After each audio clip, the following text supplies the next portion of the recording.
PU प्राईममध्ये account open करण्यासाठी दिलेल्या लिंकवर क्लिक करायचं आहे. क्लिक केल्यानंतर तुम्हाला इथं तुमचं फर्स्ट नेम टाकून घ्यायचं आहे. तुमचं इथं पहिलं नेम टाकल्यानंतर तुम्हाला खाली जीमेल दिसेल, तुम्हाला तिथं तुमचा जीमेलसुद्धा टाकून घ्यायचा आहे. त्याच्यानंतर तुम्ही इथं तुमचा पासवर्ड टाकू शकता. पासवर्डमध्ये तुमचं नेम @ काहीतरी नंबर टाकू शकता. अशा प्रकारे तुम्हाला इथं तुमचा पासवर्ड क्रिएट करून घ्यायचा आहे. आणि पासवर्ड क्रिएट केल्यानंतर तुम्हाला इथं रेफरल कोडमध्ये काय करायचं आहे, स्काय कॅपिटलमध्ये SKY 777 स्काय 777 टाकून घ्यायचं आहे कॅपिटलमध्ये. आणि त्याच्यानंतर खाता बनावेवरती तुम्ही क्लिक करू शकता. नॉट नाववरून करून तुम्हाला इथं 3 सेकंद वेट करायचं आहे. 3 सेकंद वेट केल्यानंतर तुम्हाला काय करायचं आहे, इथं तुम्हाला एक बेसिक डिटेल विचारल्या जाईल पुन्हा. इथं बेसिक डिटेलमध्ये तुमचं नाव टाकायचं आहे, लास्ट नेम टाकायचं आहे, जेंडर टाकायचं आहे आणि इथं तुमचा डेट ऑफ बर्थ टाकून घ्यायची आहे आणि इथं तुमचा मोबाईल नंबरसुद्धा तुम्हाला इथं टाकून घ्यायचा आहे. आणि त्याच्यानंतर तुमची इथं रेसिडेन्सी निवडू शकता, नॅशनॅलिटी तुम्ही इथं निवडू शकता आणि नेक्स्ट करायचं आहे. आणि इथं तुम्हाला डिक्लेरेशन बायवरती राईट करून तुम्हाला काय करायचं आहे, खाली घ्यायचं आहे आणि त्याच्यानंतर नेक्स्ट करून घ्यायचं आहे. नेक्स्ट केल्यानंतर तुम्हाला काय करायचं आहे, थोडा वेट करायचा आहे आणि ID व्हेरिफिकेशन करून घ्यायचं आहे. ID व्हेरिफिकेशनमध्ये तुम्हाला डिक्लेरेशनला क्लिक करून कंटिन्यू करून घ्यायचं आहे. आणि त्याच्यानंतर तुम्हाला काय करायचं आहे, इथं तुमचं मिडल नेम टाकून घ्यायचं आहे. जे आधार कार्डवरती आहे तेच तुम्हाला इथं टाकून घ्यायचं आहे. ओके, त्याच्यानंतर तुम्हाला इथं आधारवरती क्लिक करायचं आहे.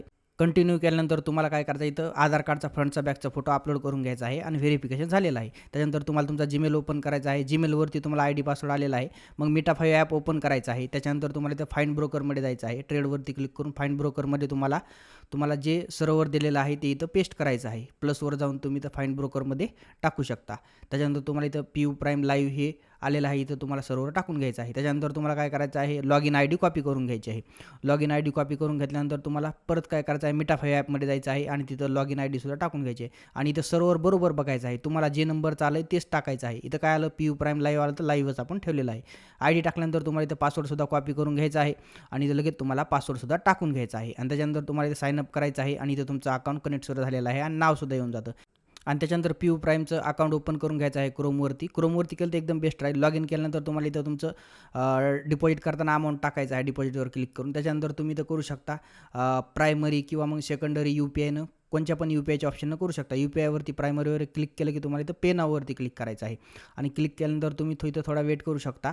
आणि वेट केल्यानंतर तुम्हाला काय करायचं आहे, नंतर एक पेमेंटचं पेज तुमच्यासमोर खोलून जाईल आणि हे पेज ओपन झाल्यानंतर तुम्हाला इथं संपूर्ण डिटेल दिले जाईल. तर तुम्हाला ह्या डिटेलमध्ये बघायचं आहे, इथं कन्फर्म करायचं आहे आय ॲग्री करून. त्याच्यानंतर तुम्हाला इथे UPI ID दिला असेल, ह्या UPI ID वरती तुम्हाला पेमेंट करायचं आहे. आणि पेमेंट केल्यानंतर इथं मेक पेमेंटवरती क्लिक करायचं आहे. मेक पेमेंटवर क्लिक केल्यानंतर तुम्हाला इथं तुमचं होल्डर नेम टाकून घ्यायचं आहे आणि इथं तुमच्या पेमेंटचा स्क्रीनशॉट तुम्हाला इथं अपलोड करायचा आहे.